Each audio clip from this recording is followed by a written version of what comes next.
Hey there, Alex Kidman with a quick-fire unboxing for the Pixel 5 and Pixel 4a 5G. That's quite a mouthful.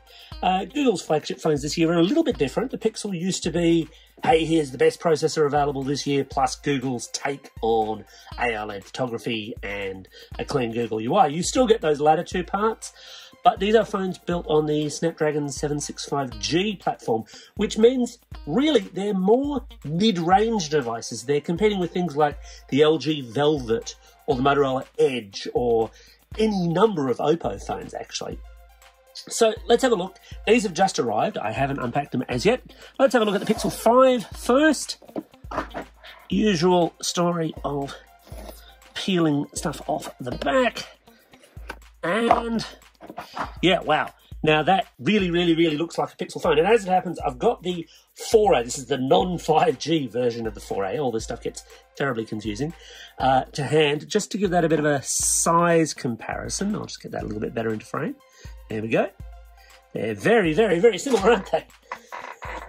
So we flip this open and, yeah, look, that's got a nice build to it. It's very much Pixel kind of house style, as it were. Otherwise, in the box, I'm not expecting too much of a welcome to Google thing, of course. We get charger, we get headphones, we get cable. I do like the fact that Google puts a USB-A to C type adapter in the box because, of course, you don't just have to use it with the phone. You can use it with all sorts of other things if you've got a USB-C capable device.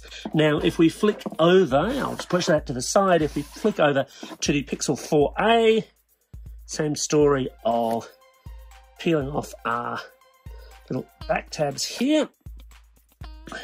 The Pixel 4a 5G is a weird beast in its own right because it's the 4a, so it's cheaper, but it's bigger than the 5. But it's the same processor. It's also still 5G. In some ways, this might be the real value pick of the lot. So there it is, and I'll just put the plastic out of the way. Let's put the 5 next to it so you can get that kind of rear-facing size comparison going.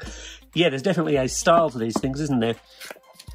Dual cameras on the back. I don't know that I love the idea, before testing it, of the widescreen camera, but we'll have to see how that goes in actual testing. But there's the phone itself. Presumably it's got a little bit of charge. Waiting. There we go. Google. It is live. It lives. I should stop being so melodramatic.